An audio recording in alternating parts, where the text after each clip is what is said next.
meilleure radio. Radio Afrique Santé. Les meilleurs animateurs. Le son qui vous fait vibrer. Le journal Nadirat Biok-Pérégué.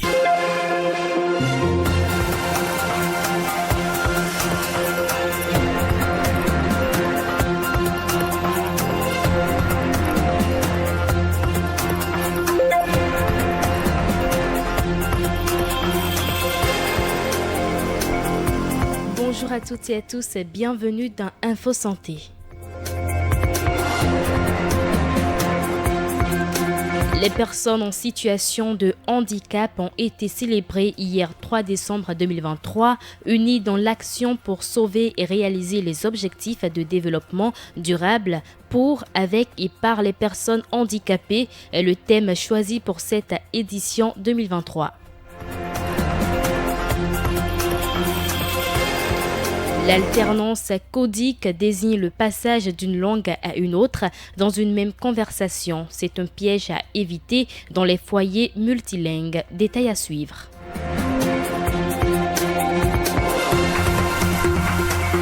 C'est tout pour les titres. Place au développement.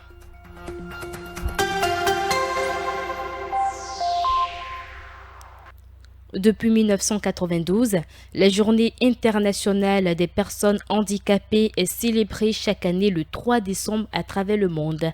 De nombreuses associations et organisations soutiennent cette journée à travers des manifestations organisées dans le monde entier dans le but de promouvoir et protéger les droits fondamentaux et la dignité des personnes handicapées. Le thème choisi pour cette édition 2023 est « Unis dans l'action pour sauver et réaliser les objectifs de développement durable pour, avec et par les personnes handicapées. Ces personnes vivant avec un handicap visuel, par exemple, continuent d'être victimes de marginalisation au sein de la société. Certains essaient tant bien que mal de s'en sortir. Quelle différence peut-on faire entre un malvoyant et un aveugle? Quelles sont les causes de cette déficience? Nous vous proposons de suivre ce reportage pour en savoir plus. Au Bénin, plus de 43 000 personnes souffrent d'un handicap visuel selon les statistiques du ministère de la Santé. Parmi elles, d'aucuns vivent bien avec leur handicap. Bernice Baini a perdu l'usage de ses yeux après une crise de drépanocytose à l'âge de 8 ans.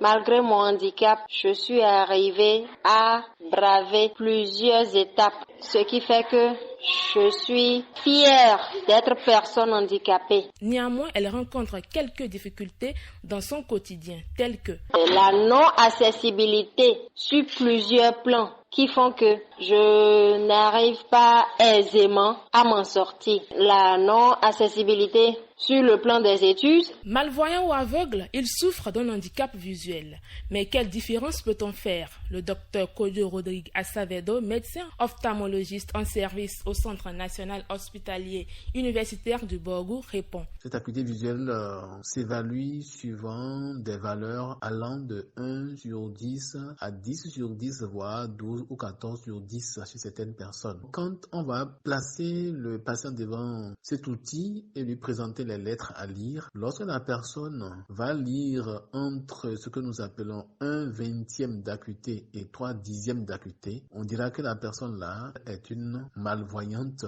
Une personne aveugle par contre, c'est lorsque pour cette même correction, pas des verres correcteurs, l'acuité visuelle ne va pas être supérieure à 1 sur 20, 1/20 d'acuité, donc c'est inférieur ou égal à 1/20 d'acuité, on dira que la personne là est aveugle. En effet, plusieurs sont les causes à la base d'un handicap visuel. Elles surviennent en fonction de l'âge de la personne. Le spécialiste en parle. Le glaucome qui s'exprime par, en général, la tension dans l'œil ou un tonus. Ça évolue dans un intervalle de valeur et c'est lorsque cette tension va dépasser une certaine valeur et que la tension va être supérieure ou égale à une certaine valeur qu'on appelle 21 mm de mercure. Ce petit blanc-là qu'on voit à travers le noir de l'œil peut ne pas être due à la cataracte congénitale, mais à une autre maladie très très grave qui est le premier cancer de l'œil de l'enfant qu'on appelle le rétinoblastome qui peut tuer. Quels sont les comportements à adopter en cas de dysfonctionnement de l'œil? Les conseils du docteur Kojo Rodrigue Acevedo, médecin ophtalmologiste. Lorsqu'on a les premiers signes d'atteinte oculaire, ou bien c'est l'œil qui voit sa vision baisser, ou bien il y a une anomalie, une malformation au niveau de l'œil d'un enfant, il faut rapidement aller se faire consulter au lieu de faire de l'automédication. En France, la journée du 4 octobre est spécialement dédiée aux personnes handicapées visuelles. Mais au Bénin, beaucoup reste encore à faire pour une intégration des personnes malvoyantes ou aveugles dans la société. Parlons culture à présent. L'édition 2023 de la fête identitaire de Ouida Glehouéhoué s'est amorcée samedi dernier. Cette initiative, qui est à sa 127e édition, est organisée par l'Union générale pour le développement de la commune de Ouida. C'est une association des ressortissants de la commune de Ouida qui œuvre pour le développement socio-économique des populations. La cérémonie de lancement du festival Glehouéhoué 2023 a connu la présence de plusieurs personnalités. Honorable Didier Messan Diego, député de la 9e législature, est un natif de Ouida. On l'écoute au micro de Erwan Oliide. Il y a lieu de remercier, de féliciter le comité d'organisation, de remercier, de féliciter l'UGDO, de remercier, de féliciter la mairie de Ouida qui a accompagné ce comité pour qu'on obtienne ce résultat. Vous savez, il y a beaucoup d'investissements qui se font dans Ouida. Et le chef de l'État a pris la décision de faire de Ouida le symbole touristique de l'Afrique. Il faudrait que nous, les fils de Ouida, nous puissions mieux nous organiser, rester soudés, structurés pour pouvoir accompagner les efforts qui se font dans notre capitale. Et pour cela, cette fête est un moment particulier de rassemblement, de formation et d'information, et aussi de convivialité, toutes choses qui vont nous permettre d'accompagner les gros efforts de développement qui se font dans notre pays. Le multilinguisme désigne la coexistence de plusieurs langues au sein d'un même groupe social, d'un même territoire ou d'un foyer. Les choix linguistiques et la manière dont les langues sont apprises au sein de la famille sont essentiels dans l'épanouissement de l'enfant. Ils constituent par ailleurs un domaine de recherche récent où de nombreuses suggestions sont faites quant à la pratique. Est-il conseillé de parler à la fois 2 ou plusieurs langues à un enfant de 0 à 6 ans? Morel Ayena, docteur en sciences de langage et de la communication, nous donne ici plus d'éclaircissements.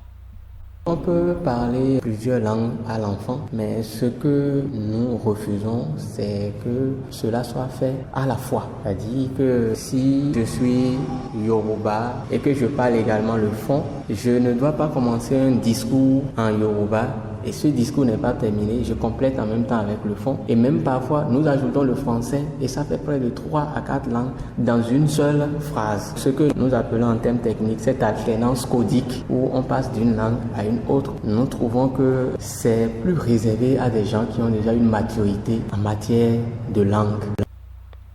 Un foyer multilingue n'est pas un mal en soi. Cependant, il existe une règle d'or pour ne pas perturber la compréhension de l'enfant. Dr Morel Ayena, spécialiste en sciences de langage et de la communication au micro de Fortuné Doti.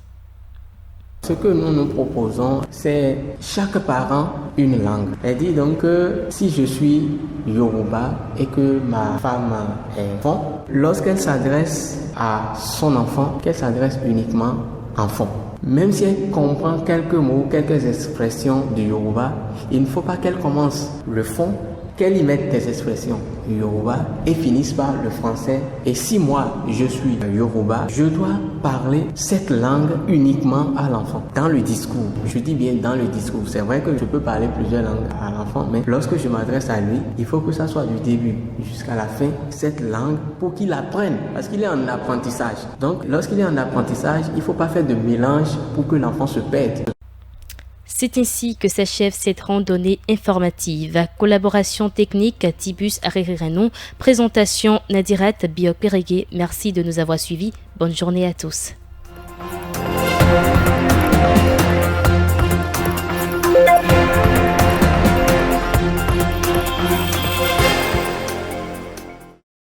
ou écoutez Radio Afrique Santé.